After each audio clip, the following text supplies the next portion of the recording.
Hey, y'all. Welcome to Cross Politic. Thank you for joining us. Club members are already inside the show right now. Yes, they're watching are. us They're live very right disappointed. now. They're like, that's how you make a show? They get to watch how the sausage got made. Not very good.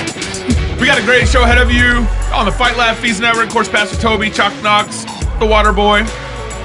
We're going to talk about the NBA, China, Trump. But before we get there, want to remind you guys we're going to be ReformCon October 24th through the 26th in Phoenix, Arizona. Ooh, that's coming up. It snowed this week. I'm looking forward to going to Phoenix Are already. you ready for your? You're going to be speaking there. You ready? Yeah, I was just texting with Pastor Luke and Pastor Jeff. Yeah. Trying to figure out what they wanted me to talk about. And okay. So, so you don't even know yet what you're going to talk about. I just found out. Okay, so maybe something about Jesus. I mean, they kind of told me about it, but it was like it's kind of like like big and then broad, as the closer you get to the conference, I'm it's like, I got to say something. So what did you want me to talk about? And they're like, yeah, just talk about that. So, also welcome to our live studio audience today. Yeah. From Wow. Denver, Colorado representing. Yeah, we got some people in the audience. What church you guys at? Trinity Church Denver. If you're in Colorado, Trinity Church Denver. Yeah, check it out. Yeah, they're in the studio today.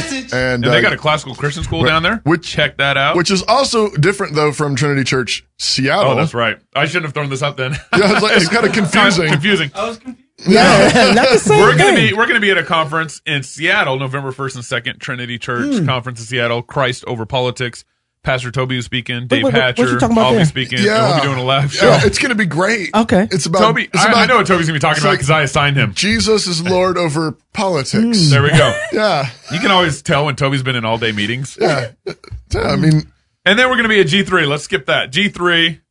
Quick. That is January, I think, 16th through the 18th. Yeah. And we hope to be doing actually a number of things around that conference. Too. Live streaming show from there. Live show with Ali Stuckey and Rachel Jakovic, and then a live show. Toby still hasn't emailed me, so I can't confirm yet the other live show because Toby hasn't. That's my fault. Emailed me on that. I take responsibility for that. The topic of the show today is levers. Levers. We never have a topic. No, this is so weird. Why are you I'm making stuff up? Like, yeah, I like Sesame Street. Like Mr. Today's Rogers. word is Mr. Rogers. levers. The word for today is levers. Oh. Not lovers, levers. Okay. And Are you going somewhere with this? I am. Okay. And this is why you should support our club. All right, let's move on. No, I'm just kidding. Are you done? Are you done? They can't hear all the fun sound effects. Yeah, I know they can't. It looks probably really awkward to the audience when I pause because you're doing a sound effect. They're like, "What's wrong?" No, they're just like, that's what Gabe always does. I just pause. Sorry. No. So one of the reasons why we have our club membership is because we're trying to grow our platform without levers. We and I want to define levers as basically outside influences that kind of steer you in certain directions that you don't want to be steered. Yeah. And you'll see this coming up. We're going to be talking about China and the NBA and a lot of that that's been going on. But you also see in how a lot of conservative media is being deplatformed, either through YouTube, Facebook, or even through sponsorships. And those are all varying levers that can cause cross-politic to go in certain directions. And so the way to really help us to avoid those levers is to join our club membership. So be thinking about that. Right now we have Fight Laugh Feast pints available to any new club member that joins right now. I got some more specials I'm working on. Can I say it a little differently? Yeah, I don't think that we would move because of the levers. Like, we would be where we're at. We just wouldn't have exposure. Right. Yeah. It'll limit our ability to grow broader. But That's people helpful. who share the same mindset that we do, we want to see our kind of content, our type of worldview, the gospel of Jesus Christ portrayed and it's seen just as broad as anybody else's network or station. We want to blow up. That's right. We want to blow up, and we want to get the word out that Jesus is Lord over all of this. Yeah. And that and that his word has something to say to all level of these things. Amen. And we don't claim to know all the answers. Yeah. But what we want to say is we know that there are answers. That's right. And we want to invite you to join us as we study the word and we apply it to things like, NBA and China and Trump and Ukraine and whatever the next crazy thing is going to be. And so as you guys sign up to support our club membership, it is hugely helpful. It's been amazing. Bigly helpful. Yeah. Huge. One of the huge. We just kind of celebrated our 3-year birthday. We didn't kind of. We did. Yep. And I was kind of going through my mind everything that we were able to accomplish on such a small budget. Getting on DirecTV. What budget? Yeah, what budget? Budget? Getting on DirecTV, getting on Xfinity, getting on some random TV stations. We're on a TV station in New Mexico, and we're getting on one October 6th in Michigan. It's just been actually this weekend. We go live in Michigan. And just for the fun of it, if you're already a member, you should receive an email notification about this. But we just started doing behind the scenes filming. Yeah. Talk about that real quick. And there's 10 people watching us record right now. 12, 15, 30, 5,000. Yeah. Millions. Minus 800,000. Along with our live studio audience. So now we live stream to our studio, to our members, and they get to watch how the soup or the sausage gets made, depending on how and everything. Yeah, soup, because you put carrots in. So we're hoping you decide to stay club members after you see all that. Yeah, right. Yeah. And so that's every Wednesday and Friday. Club members actually get to live. But if you're not a member yet, join now, and then you can jump in. Also, have we got anybody? Have they been sending us emails about the giveaway? Oh yeah, absolutely. We actually have you got some? We got tons of people who signed up for the book giveaway. Yeah. We're gonna drop on Sunday night. Yes, but you have 2 more days. Club members do. Yeah, club members have 2 more days to send in an email to be entered into a drawing to get Tim Bayly's new book, Church Reformed. Contact at fightlaughfeast.com. Yeah, email us. It's like contact at fightlaughfeast.com. How to be a church for dummies. I think that was the subtitle, basically. It was chocolate milk. I mean, it was ecclesiological chocolate milk. Are you done? All right. I'm done yet. Ely Construction has a job opportunity in Moscow, Idaho. Do you want to move to Moscow?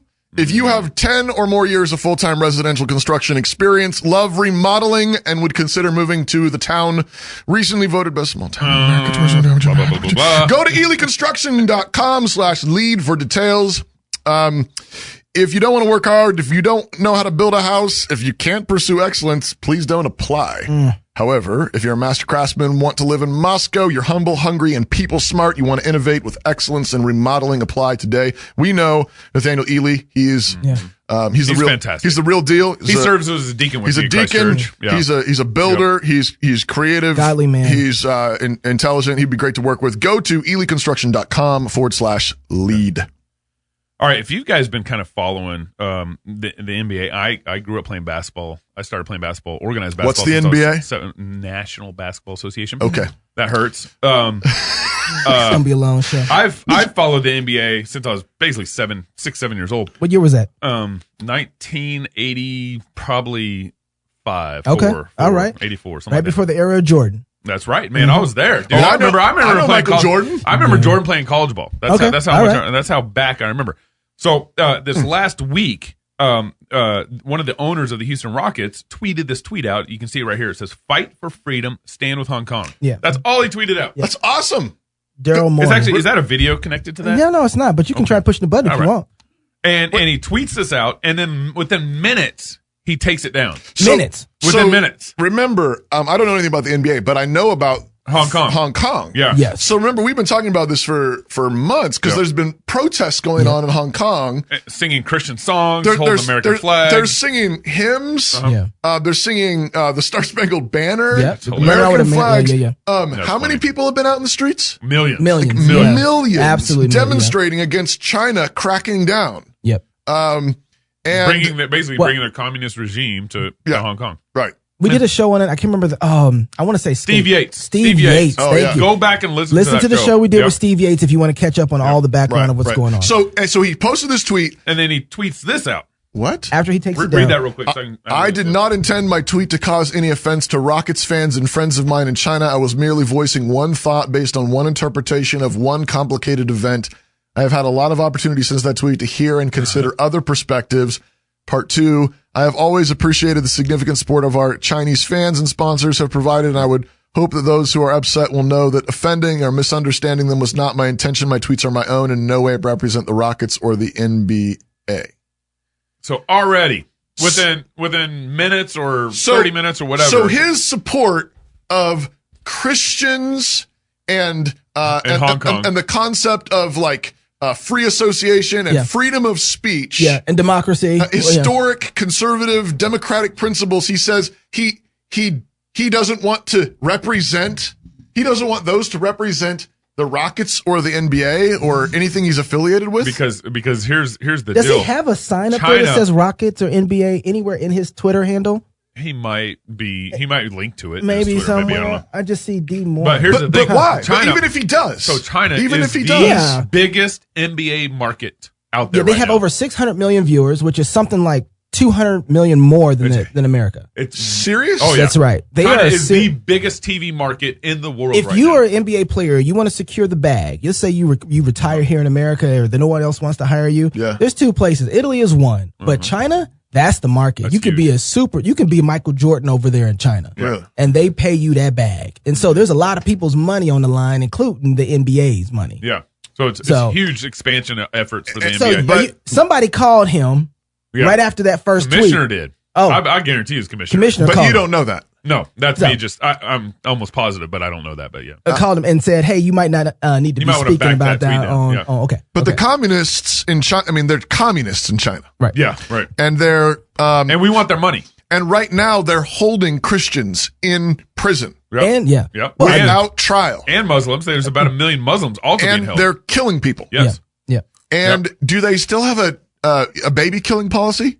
Like we do. They were harvesting organs of inmates in China. I think that just ended like in 2012 or something like that. Wow. But they were harvesting the organs of inmates and other people to sell on the black market. Wait. So the NBA doesn't want to do business in, was it North Carolina? Yes. Yeah. Because of bathroom policies. But they want to do because North Carolina said that boys are boys and girls are girls, and you can't go in the other people's bathrooms. That's right. And NBA says we will not do anything there. No games. And they pulled out their playoffs. That's what they did. They pulled out the playoffs in the championship. But one coach says go Hong Kong. One general manager of a team. Yeah. And he says go Hong Kong, and there's a general freakout. Yep. Yeah. It's ridiculous. Yeah. Okay. So here Trump starts to get in all this. Are the Chinese wrong to be putting pressure on the NBA, sir? Well, the NBA is a different thing. I mean, I watch this guy, Steve Kerr, and he was like a little boy. He was so scared to be even answering the question. He couldn't answer the question. He was shaking. I don't know. He didn't know how to answer the question. And he'll talk about the United States very bad. I don't know. And so here's what Trump was referring to. Here's Steve Kerr's video. Steve, obviously the big story in the league right now is Daryl Morey's tweet and everything going on with China. Do you have any thoughts on that situation? Actually, I don't. I mean, it's a really bizarre international story, and a lot of us don't know what to make of it. So it's something I'm reading about, and just like everybody is, but I'm not going to comment further than that. This is amazing to me. Yeah. So the NFL has a whole knee situation, taking a knee, right? Oh yeah, Kaepernick, the whole, and then went beyond that, taking a knee, the whole situation there, and they got trashed from the NBA. Because the NFL was like, guys, look, all we want to do really is we just want to play football. This is messing with our income right now. Like this whole thing, whatever, we don't really even have a stake in the situation. We just want to play football. And you guys are making it about politics and you're messing with our bag right now. Wait, so who said that? That's the NFL. Yeah. The NFL is like, look, let's not get into politics. Let's do politics. Say we do football. Yeah, we do money. Yeah. We do bag. Yeah. And the NBA was like, how dare you? You do politics. Steve Kerr got into you it. You care about people. You know what's going on with black people in the world. Do you know what's going on with minorities? Do you know what's going on in our country? Yeah. How dare you make this about money? Yeah, that's right. How come you don't know? Was part of the problem? How come you don't know? Right. Now, the NBA is in a situation now where they get to model what it looks like to not care about securing the bag. Yeah. And care about justice. Justice. Mm-hmm. But what they proved is they're only concerned about securing the bag when the other person don't have teeth. Yep. Right? When the other person has some bite, when the other person has the ability to actually put them in a position where it actually counts, where they actually have to risk something. Right. Yep. Now they don't care. So if we had a whiteboard and I could draw this up on the whiteboard, because I'm like a visual guy. Okay. You're saying though that Hong Kong lines up with the plight of black folk in America. Oh, absolutely. Yeah, absolutely. Yeah, in the same way. You're saying like in the same way that people care about justice. If there's an underdog in the situation, a righteous underdog, it would be Hong Kong. Right. Right. So you care about justice for the underdog. Yeah. NBA should be cheering this guy on. They should be so much willing to say, if we are the ones who are getting 600 million people to turn into our channel, we're going to proclaim a message of justice. Yeah. That's what. Interesting. They should be the ones that say, we care so much. But this is what's so insulting. If you're a black player right now in the NBA, you have to look at this situation and you have to say, these jokers don't care jack about me. Yeah. No. They care about the transaction. They care about the Benjis. They care about the money. Oh, yeah. And so it could be because connect the dots for me. Because one of the things that, if anything, intersectionality has told us is that minorities have to rise together because that they don't have the ability to make a big enough punch as one individual. Yeah. Yeah. Why would you all, and part of that has infiltrated, people who don't really agree on things at all. Right. But they'll band together. But they have to band together to secure something. Because they're minorities. Why all of a sudden break the chain? Yeah. Look, meaning everybody not support Hong Kong. Everybody should see, every black person should. I was just telling my son about this. I was like, one of the things that we should see is when somebody is getting mistreated or taken advantage of, the people who have actually had to go through something should be able to observe that the best. Right. And we should know how to act in the situation, and we shouldn't let that happen. Yeah. We should speak up. We should say something. What's happening right now? That's a Bible thing. That's just basic. Right. But especially somebody who knows what it's like to be in that situation. That's part of the Israel knew what it was like to be mistreated. The Bible said, I didn't pick you because you were the glorious one, or the most beautiful. No, because you were the least of the nations. Right. So you should know what it's like to be that person who's walking through a nation and no one is letting have water. Well, right? Second Corinthians specifically speaks to this. It says, blessed be the God, Father of our Lord Jesus Christ, the Father of mercies, of God of all comforts, who comforts us in our tribulations. So God comforts us in our tribulations. And then it goes on to say, and the comfort that we receive from God, we ourselves are able to comfort others. Right.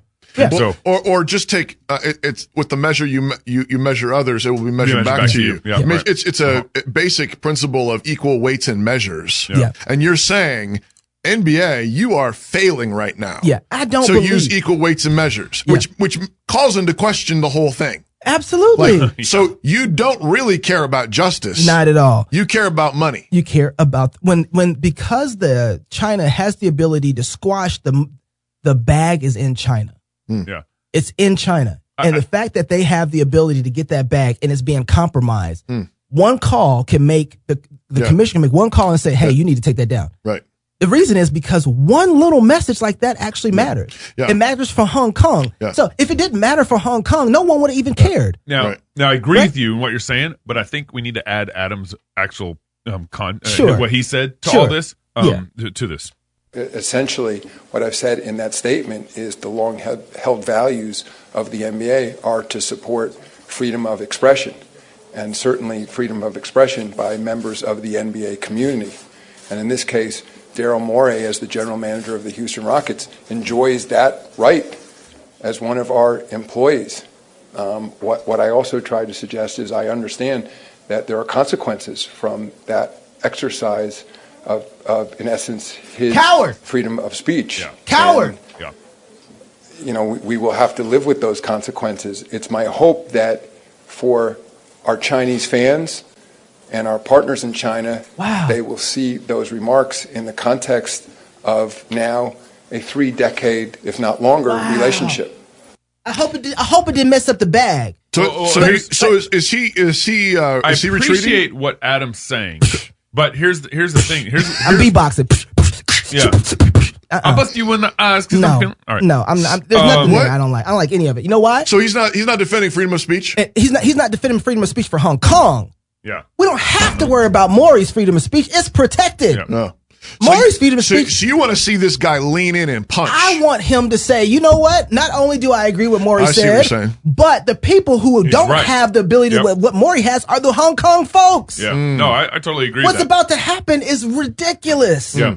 And you know what? If you love basketball, if you love what we do in the NBA, we can do this because of the freedoms that our people have. Yeah. And right now, the people of Hong Kong and you guys right now don't have these freedoms because of your government. So one comment in defense of one comment that there's a card here that I don't think everyone quite sees here.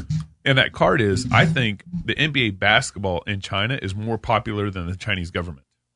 Yeah, it's powerful. Well, think about it. This is exactly right. You see what I'm saying? But not really. But this is the NBA is cowering, but I don't think that's what I'm saying is there's a card here that I don't even think the NBA realizes. No, they realize it. Commissioner they do Adam realize might it. This see is it because of how he's talking here. But they are looking at they don't have the switch to the power, and so they can get shut off. So they know that it's powerful, and but the people of China like the NBA more than their own government. So you're saying if he played that card, yes, he ought to know that he actually has way more power. That's how Christians need to think too. But he's cowering before the communists. Notice Trump didn't bend.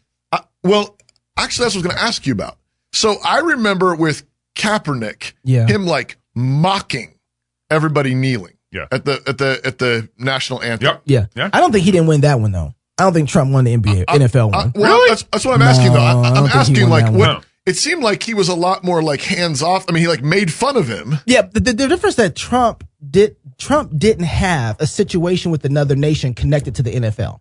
Yeah. Trump has a situation with China directly connected to our economy and a whole bunch of other things. And I think he's in the middle of negotiations with them right now. Yeah. He's trying to be careful in one sense, like there's a Cold War that can happen from, and I think he's trying to manage it. I think for me, if I was Trump, I would make sure that all the media that I could send out there to Hong Kong, I would show my hand to help them in every way. And that's what's been interesting, though, is that he hasn't been that vocal about supporting China. No, he hasn't. He's been very muted. He has not said anything on both sides. It's kind of unlike that bothers me. That does bother me. I don't like that. That's not how Trump has been. And I wonder if he's trying to wage, I'm this close to getting what. Right. And once I get what I want, I'm going to say what I want to say. I hope so. Yeah. But if you're in that situation, Toby, would you say what you need to say about Hong Kong, knowing that you're also trying to negotiate with this bigger beast? You got this bigger beast over here. There's a tactical wisdom call here we don't have all the facts on the ground, but I would just say it is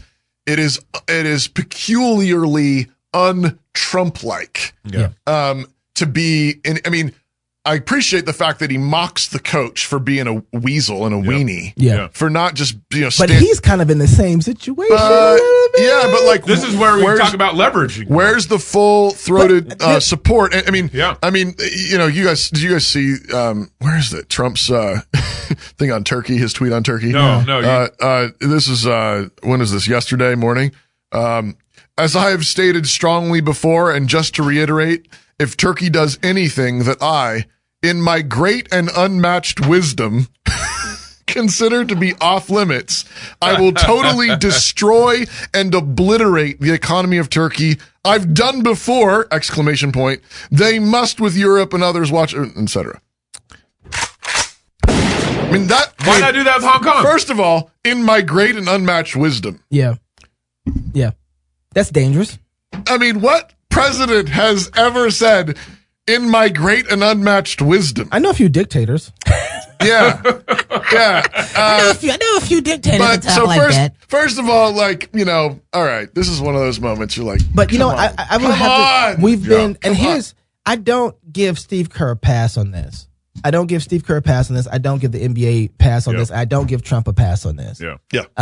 What we see happening right now in Hong Kong, what we see going on there, to be ignorant about it, the way that people who are in those positions of power are, to be that kind of ignorant. I don't think Mori is ignorant about it. I think he actually made the right call. I think he did what he was supposed to do. Support Hong Kong. But like you said, he's got levers. He had here's where those levers are. This is really interesting. Do you remember what was it? The coach or the owner of was it the Nets?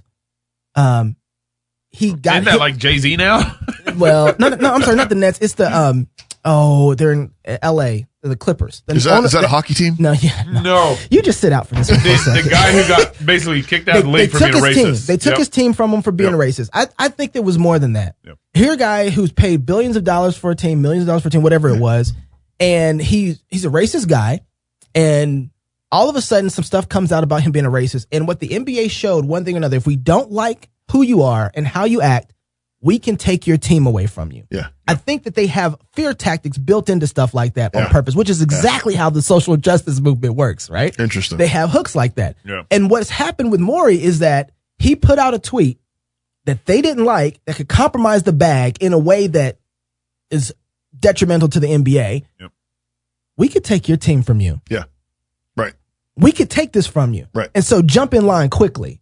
And so I don't think the social justice stuff is just about social justice. I think it's about power and control. Absolutely. And what they show is you stay in line, period. Right. And you get out of line. And the sad thing is that there's a lot of people who get pulled in at the lower levels who are duped. That's right. Who are duped into thinking this is actually about justice, that it's actually about I think the same thing's going on with all the Me Too stuff in the SBC and in all of our conservative denominations, frankly, to some extent, where of course, do we think the mistreatment of women is okay? Absolutely not. Yeah. That's exactly right. Should criminals and be prosecuted to the full extent of the law? Absolutely. Yeah. Should pastors who cover up for abusers be deposed and defrocked? Absolutely. Okay, so we get that. But the problem is that the Me Too movement is not about actually protecting women. That's right. It's about slowly and methodically convincing Christians that the Bible is not sufficient. Ooh. Isn't that the truth? It's actually about convincing pastors that they are not equipped to pastor people who get into this horrific sin. Yep. It's about taking their authority away that God has given them to exercise, and it's about giving it to someone else. Right. That's what this is about. And it's a power play. That's exactly, and it's ultimately, and it's a statist power play, because the same thing is going on here. Ultimately, what you're going to need is you got to have people who are going to make sure this doesn't happen again. Yeah. And we're going to put rules in place, and we have bureaucrats and administrators who are going to oversee and make sure this doesn't happen again. Of course, they're not going to make sure it doesn't happen again. Yeah. No, because we've said this before, but if you get rid of the law of God gave us 10 rules. Yep. That's right. And if you get rid of the law of God, get 1,000. You get thousands in their place. Because the so-called freedom of man is tyranny. Well, this is where Adam Schiff comes in here, or not Schiff. Shifty Schiff. Shifty Schiff. Adam Silver, Commissioner Adam Silver. He's saying that he's for free speech, but he's really not. He's using that as kind of a red herring in all this. I just don't know him. I don't know the context. He doesn't. What he believes, whatever his worldview is, he believes free speech is only good for some. Mm-hmm. He doesn't think that it's actually a good thing for the rest of the world. Absolutely. I just don't know enough to know about. But I think I appreciate your point. Trust me and David on this. I think you're right. I mean, your point about him leaning in. If he really believes in free speach, then lean in and throw a punch and be like, those people in Hong Kong need to be heard. Yeah. The other thing I was going to say is, it occurs to me with your drawing those analogies together for me is, if the kneeling was real in the NFL, in NFL, which I had, huge question marks about how much of that was real. Then they would, you as your point is, then they should be all about Hong Kong. Yeah, they should kneel for Hong Kong. They should be all about Hong Kong. They should be kneeling for Hong Kong. Yep. And or flip the image around. Hong Kong is the real deal. Mm-hmm. And if you want to see, how Christians need to be reading the culture, they're putting it all on the line. Can I just say too? Well, the whole kneeling thing with Trump, you got to remember, Trump brought prison reform. But everybody's kneeling, everybody's upset. But how many of the players said, you know what? I got to tell you, I wasn't a Trump guy. I was totally opposed to it. But our kneeling, the whole purpose was to look at the plight of black people and to see that there's not justice here. Right. And look, I might not have voted for Trump, but I have to support the dude on this one. Thank you so much. You know, the people you saw turn around and do that? Yeah. Was Jay-Z there? No. No. Was any other? No. Was Nas there? No. Well, were any of the NBA players? Were any of the NBA players? No. You know who was there? Who was there? Kanye West. Yep. His pastor's coming on the show West. this weekend. Kim Kardashian was there. Mm-hmm. Those are the people. The ones that they excommunicated from blackism. Yeah. Right. But here, the ones who left I the want to bring plantation. this back to the pastors and authority thing. Yeah. Toby, you were talking about I don't think that kneeling was all that real. Well, in the same way, pastors who maybe give ear to the Me Too movement, I don't think they really care about it. Because if they really did care about it, then they'd also, if they really cared, actually, let me take that back. If they really cared about what the Bible said in relationship to the Me Too movement, then they'd also care about someone who lied about a situation where they're testifying against another pastor. That's the issue. I think there's plenty of people who care, but I think a lot of them are ignorant. A lot of them are naive, and a lot of them are getting drug along in a narrative, and they don't know what they're getting drug along. Can I challenge you on that? I'm split between the two. like always. Yep. Because you're black. But no, that wasn't. Has nothing to do with. I'm literally split between the two of you guys. Yeah, like literally.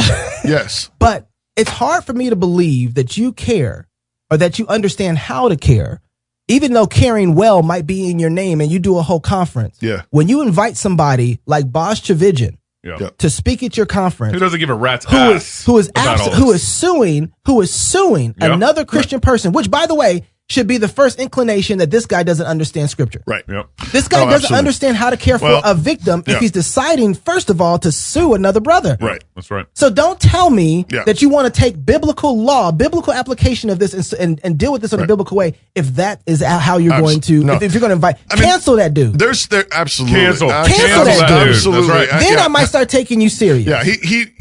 He does not care about facts. He does not care about justice because I've had personal interactions with him. Oh, have you now? Yes. Oh yeah. And we're gonna talk about those offline. And he was not interested in actually hearing any actual facts on so the you case. actually know what kind of person he is. Oh yeah. Okay. Yeah. All right. So stay far away. And people who are linking up with him, I'd say, you need to watch out. And we've tried to warn people because he's not interested in actual facts. So do you cancel Russell Moore? Oh, absolutely. He should have been canceled. Yeah. You know what's amazing about Russell Moore? This was amazing to me about Russell Moore. I'm gonna say something, and it's gonna get me in trouble. Okay. Everybody knows Russell Moore ain't on their team. Everybody knows Russell Moore is the guy that they need to cancel. I'm gonna tell you, I dare you in the SBC to go ask around what you think about Russell Moore. Around people who are at the top. Everybody knows. I did. Everybody knows. Everybody knows they need to cancel Russell Moore. Sounds like they're like a Houston basketball coach. It sounds like they own a Houston football team. Here's what bothers me. No one's willing to come out and actually say we need to cancel that dude. Okay. Interesting. And so that is Russell Moore but when I see stuff like that, when I see Boz Chividjian and I see those guys doing their thing, it ain't them that's the problem. It's all the people that are enabling them. It's the people who won't stand up. Right. Ooh. Like if you're a Baptist pastor and you're listening to this right now and won't say it, cancel that dude. And the reason is because there's levers, and people know way more. Exactly right. They got hooks in them, and they know that if I do this, then I'm not going to get invited to something. And people aren't going to be friends with me. That's right. And it's almost like what Jesus said is the truth, that if you want to follow him, you have to take up your cross and follow him. I mean, it's almost like Jesus might have said that. And this is why I love Tom Askell, because he doesn't care about that. But he doesn't care about that. You can't follow Jesus and then not expect to lose friends. Yeah, that's right. You can't, your job is on the line. Jesus said, unless you hate your father and mother, your brother and sister, you can't be my disciple. Amen. Right? You need to be willing to lose it all to follow him. Yeah. And especially if you're a pastor. So you should be especially if you're a pastor. That you're canceled. Yeah. Also, in other news, the St. Louis Cardinals just beat the Atlanta Braves 13-1. They won the series, guys. I mean, all this NBA stuff is fine and Who's the quarterback for the Cardinals? But you know what? If you're single, what do you say? Hey, who's coming on the show Sunday? We got Kanye West's pastor, Adam Tyson, coming on the show this Sunday. I'm looking forward to that. Tune in for that. Unless he's got to walk his dog with Jordan Peterson. If you're single, get married. If you're married, have kids. If you have kids, go baptize them. Until Sunday, love God with all your heart, soul, mind, and strength. Love your neighbor as yourself. Go fight, laugh, and feast. This is Cross Politics. Thanks, club members, for tuning in. Cheers.